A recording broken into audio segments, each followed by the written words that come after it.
এই রাষ্ট্রপতিকে আমি রাষ্ট্রপতি মানি না। এই রাষ্ট্রপতি সেই রাষ্ট্রপতি যে নির্বিচারে এতগুলো নিরস্ত্র মানুষকে হত্যা করার সময় সে ওই রাষ্ট্রপতির বাণীর কথা বলছেন। তখন ওনার বাণী কোথায় ছিল? তখন বিচারের বাণী নির্ভীতে কেঁদেছে এবং উনি অন্ধকারে উনি লুকিয়েছিলেন, উনার বাসভবনে উনি লুকিয়েছিলেন। তখন উনি জনগণের জন্য উনার বয়ান কোথায় ছিল? তখন এই সুশীল ব্যক্তিরা কোথায় ছিল? তখন কেন তারা প্রশ্ন করে নাই যেই রাষ্ট্রপতি জনগণের জন্য স্পিক আপ করতে পারে না, we don't want to see him as our president anymore, he is no more our president.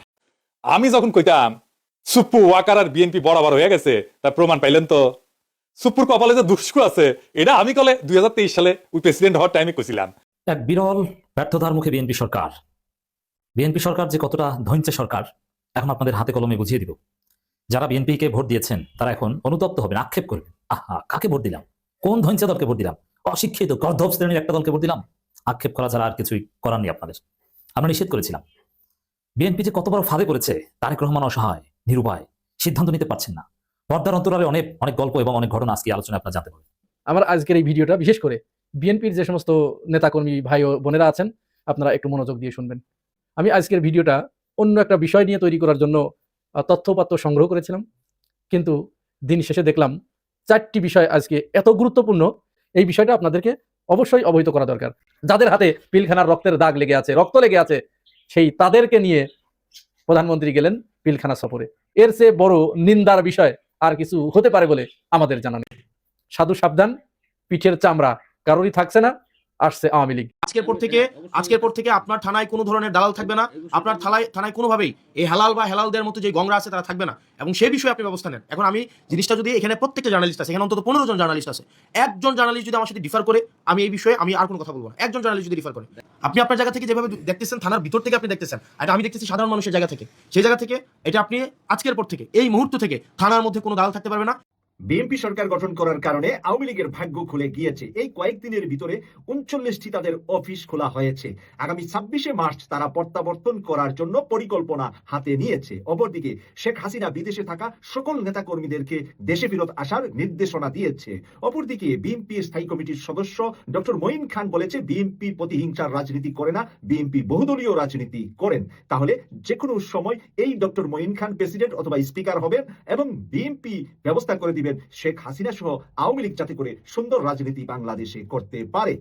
একটা কথা স্পষ্ট বলতে চাই, যদি বর্তমান সরকার জুলাই শহীদদের প্রতি সম্মান থাকে, জুলাই আগস্টের চেতনাকে তারা লালন করেন, জুলাই চেতনাকে তারা ধারণ করে দেশ পরিচালনা করেন, তাহলে অবশ্যই এসব বিষয়ে সরকারকে জিরো টলারেন্স ভূমিকা পালন করতে হবে। একদিকে আমরা দেখি বর্তমান সরকারে যারা নিয়োজিত হয়েছেন তাদেরকে ফ্যাসিস্ট আমলের লোকেরা ফুল দিয়ে বরণ করছেন। সরকারেরই অংশ আইজিপি নিজে বলছেন, নিষিদ্ধ ঘোষিত সংগঠন চলার কোনো সুযোগ নাই। আমরা এই সাংঘর্ষিক অবস্থা দেখতে চাই না। পুলিশ ইদানিং তারা রমজানে খুব পর্দানশীল হয়ে গেছে, তারা ইদানিং মুখ না দেখে কোনো জায়গায় বের হইতে পারে না। এমনকি টিস করবার ভয়ে তাদের নেম প্লেটটাও তারা ঠেকে রাখে, যার পরবর্তীতে তাদেরকে আইডেন্টিফাই করা না যায়। রমজানে তো আমরা পুলিশে পর্দানশীল হইতে বলি নাই, কিন্তু যেই পুলিশ জনগণের বিরুদ্ধে আচরণ করবে, জনগণের বিপক্ষে তার পেট্রোল বাহিনীকে লেলিয়ে দিবে, আমরা বলতে চাই জুলাইকে তোমরা ভুলে যাইও না, জুলাইকে ভুলে যাইও না। আসসালামু আলাইকুম রহমতুল্লাহ। আজকের গুরুত্বপূর্ণ সংবাদে আপনাদের স্বাগতম। ভিডিও শুরুতে বুঝতে পেরেছেন আজকের বিষয়টি অত্যন্ত গুরুত্বপূর্ণ ও সময়োপযোগী, তাই অনুরোধ থাকবে ভিডিওটি না টেনে শুরু থেকে শেষ পর্যন্ত মনোযোগ সহকারে দেখবেন। যারা এখন আমাদের চ্যানেলটি সাবস্ক্রাইব করেননি তারা চ্যানেলটি সাবস্ক্রাইব করে পাশে থাকা বেল আইকনটি অন করে রাখুন, যেন সবার আগে সর্বশেষ ও নির্ভরযোগ্য সংবাদ পেয়ে যান। যারা ইতিমধ্যে আমাদের চ্যানেলটি সাবস্ক্রাইব করেছেন তাদেরকে অসংখ্য ধন্যবাদ। দর্শক চলুন কথা না বাড়িয়ে ভিডিওটি একটি লাইক দিয়ে ভিডিওর মূল বিস্তারিত অংশ দেখে আসি। আমার আজকের এই ভিডিওটা বিশেষ করে বিএনপির যে সমস্ত নেতাকর্মী ভাই ও বোনেরা আছেন, আপনারা একটু মনোযোগ দিয়ে শুনবেন। আমি আজকের ভিডিওটা অন্য একটা বিষয় নিয়ে তৈরি করার জন্য তথ্যপাত্র সংগ্রহ করেছিলাম, কিন্তু দিন শেষে দেখলাম 4টি বিষয় আজকে এত গুরুত্বপূর্ণ, এই বিষয়টা আপনাদেরকে অবশ্যই অবহিত করা দরকার। আমি আমার ভিউ পয়েন্ট থেকে যতটুকু বুঝেছি আপনাদের সাথে শেয়ার করার চেষ্টা করছি। আজকে সারাদিনে যে 4টি বিষয়ে সংবাদপত্রের শিরোনাম হয়েছে এবং প্রত্যেকটি বিষয় সমান গুরুত্বপূর্ণ। নাম্বার 1, বর্তমান স্বরাষ্ট্রমন্ত্রী সালাউদ্দিন আহমেদ তিনি বলেছেন, একটি ইঙ্গিত দিয়েছেন যে 5 আগস্টে সংগঠিত বিপ্লবের সময়ে যে পুলিশ স্থাপনা এবং পুলিশের উপরে যে হামলা হয়েছে, পুলিশ হত্যা করা হয়েছে এবং থানায় যে হামলা করা হয়েছে, এইটার বিচার করা হবে, এরকম একটা ইঙ্গিত তিনি দিয়েছেন।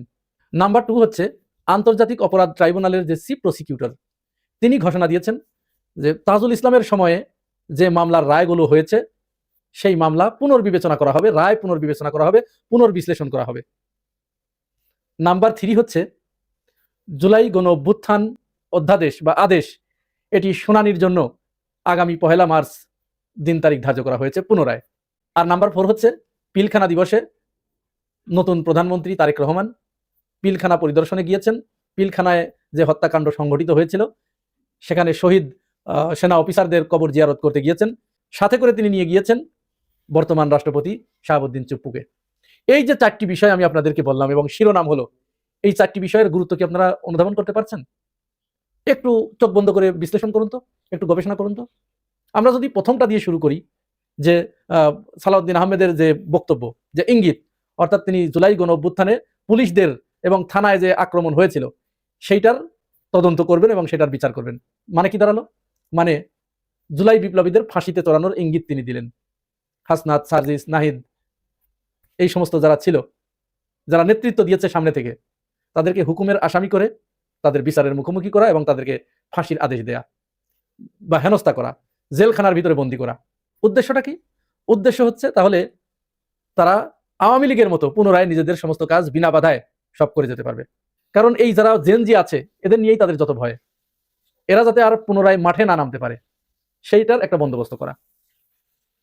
নাম্বার 2-তে আমরা যদি যাই, তাহলে চিফ প্রসিকিউটর যে ঘোষণা দিলেন হাসিনার রায়ের পুনর্বিবেচনা করবেন, এর মানে কি?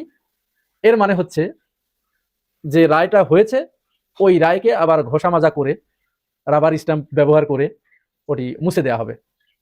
মুছে দিয়ে হাসিনাকে হয়তো একটা লামসাম 2-1 বছরের জেল দিয়ে, তার যারা নেতাকর্মী আছে তাদেরকে 1-1 বছরের জেল দিয়ে, এবং যারা এই যে সেনাবাহিনীর যে অপরাধীগুলো আছে তাদেরকে বেকসুর খালাস দিয়ে আওয়ামী লীগকে পুনরায় বাংলাদেশে এনে তাদেরকে রাজনীতির সুবন্দোবস্ত করে দেয়া। আর নাম্বার 3-তে যেটা ছিল গণভোট অধ্যাদেশ বাতিল চেয়ে যে হাইকোর্টে রিট করা হয়েছিল, আজকে এটি খারিজ না করে দিয়ে আগামী 1 মার্চ নতুন করে দিন তারিখ ধার্য করা হয়েছে। মানে কি? মানে পরিষ্কার, মানে এই 2 দিনের ভিতরে নতুন করে সলা পরামর্শ করে সিদ্ধান্ত গ্রহণ করে এই রায়কে বাতিল করে দেয়া, গণভোটের এই রায়কে বাতিল করে দেয়া। এটি আদালতের মাধ্যমে, বিএনপি নিজের ঘাড়ে না নিয়ে আদালতের মাধ্যমে এটিকে বাতিল করে দিল। বাতিল করলে কি হবে?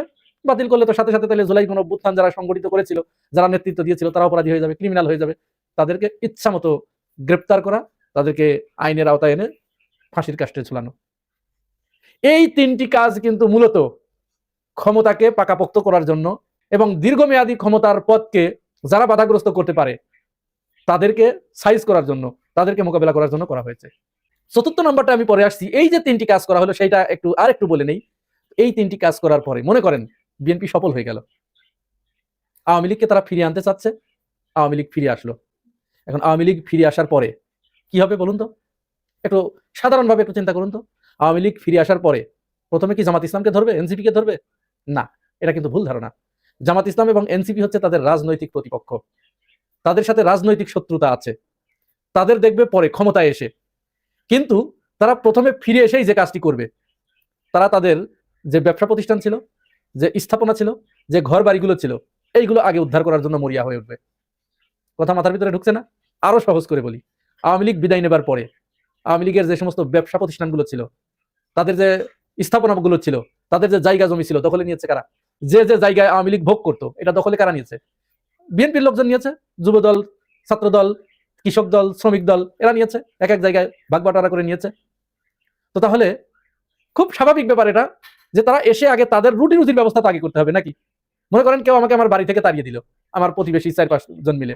এখন আমি সুযোগ পেলাম, সুযোগ পেয়ে ফিরে আসলাম।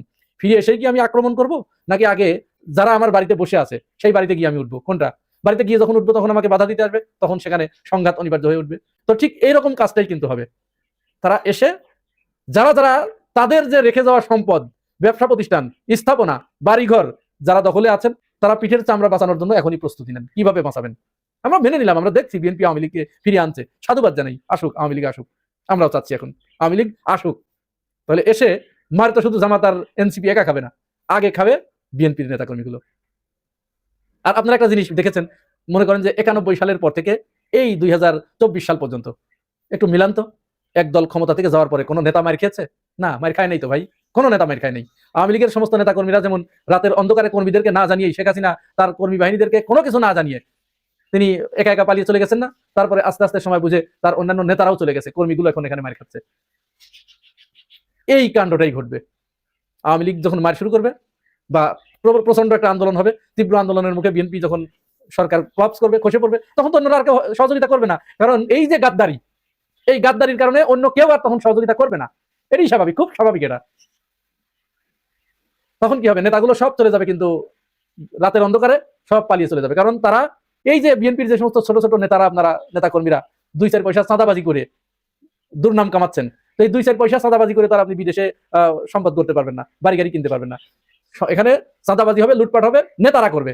নেতারা এমন লুটপাট করবে যে তারা যদি বছরের পর বছর বেগমপাড়ায় গিয়ে থাকে, তারপরে কানাডা, অস্ট্রেলিয়া, এই সমস্ত দেশে যদি বছরের পর বছর থাকে, তাতেও তাদের কোনো অসুবিধা হবে না। কিন্তু আমার আপনার মতো যারা এই সুটকে পাতি নেতা আছি, তারা কিন্তু দেশ থেকে পালাতে পারবো না ভাই। যখন পারবো না, তখন কি অবস্থা হবে এবার একটু চিন্তা করতে পেরেছেন? সবশেষে বলি যে বিএনপি তাহলে এই যে কাজগুলো কেন করছে? বিএনপি এই কাজগুলো করছে কারণ তারা ক্ষমতায় আসার আগে তাদেরকে এই প্রতিশ্রুতি দিতে হয়েছে।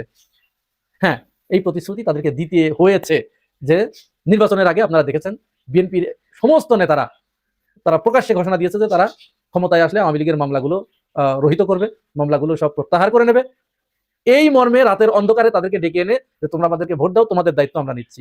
সেইটারই কিন্তু বহিঃপ্রকাশ ঘটলো আজকে নতুন চিফ প্রসিকিউটরের মুখে, এবং সেটাই হতে যাচ্ছে। তাহলে এটা তো তাদের নির্বাচনী অলিখিত প্রতিশ্রুতি, ওয়াদা। সেই ওয়াদা তাদের পালন করতে হবে না? এই ওয়াদাটা কোথায় করে এসেছে? এই ওয়াদাটা করে এসেছে অজিত দোভালের কাছে। অজিত দোভালকে ওই যে কাঁটাতারের বেড়ার ওপারের যিনি নিরাপত্তার দায়িত্বে আছেন তিনি। বিএনপি সরকার ক্ষমতায় আসার সাথে সাথে সে দেশের বাণিজ্য মন্ত্রী না এসে ব্যবসা বাণিজ্যের কথা তারা না পেরে সর্বপ্রথম তারা পেরেছে কি, এখানে নিরাপত্তার বিষয়টি তারা এখানে উপস্থাপন করেছে। তার মানে বুঝতে পারছেন? সুতরাং ওইখান থেকে যে ডক্ট্রিন আসছে, সেই ডক্ট্রিন অনুযায়ী একজনকে দায়িত্ব বন্টন করা হয়েছে, এবং তারাই শেখ হাসিনাকে ফিরিয়ে আনার এবং জুলাই যোদ্ধাদেরকে 24-এর গণঅভ্যুত্থানে অংশগ্রহণকারীদের সমূলে বিনাশ করার জন্য যা যা করা দরকার সেই প্ল্যান দিচ্ছে যে এই করো, আর ঠিক সেটিই করা হচ্ছে। অতএব সাধু সাবধান, পিঠের চামড়া কারোরই থাকছে না, আসছে আওয়ামী লীগ। সর্বশেষ যে ঘটনাটার নিন্দা জানিয়ে শেষ করব, পিলখানায় প্রধানমন্ত্রী তারেক রহমান তিনি শহীদদের কবর জিয়ারত করতে গেছেন, সেখানে যাকে নিয়ে গিয়েছেন তার হাত দিয়ে এই পিলখানা সংগঠিত হয়েছিল। সে ছিল আওয়ামী লীগের একনিষ্ঠ খাদেম। পিলখানার এই হত্যাকাণ্ডের রায়, বিচার, তদন্ত সবকিছু বাধাগ্রস্ত করার জন্য এমন কোনো প্রচেষ্টা নাই যা এই রাষ্ট্রপতি করে নেই। যাদের হাতে পিলখানার রক্তের দাগ লেগে আছে, রক্ত লেগে আছে, সেই তাদেরকে নিয়ে প্রধানমন্ত্রী গেলেন পিলখানা সফরে। এর চেয়ে বড় নিন্দার বিষয় আর কিছু হতে পারে বলে আমাদের জানা নেই। এক বিরল ব্যর্থতার মুখে বিএনপি সরকার। বিএনপি সরকার যে কতটা ধৈর্যের সরকার এখন আপনাদের হাতে কলমে বুঝিয়ে দিব।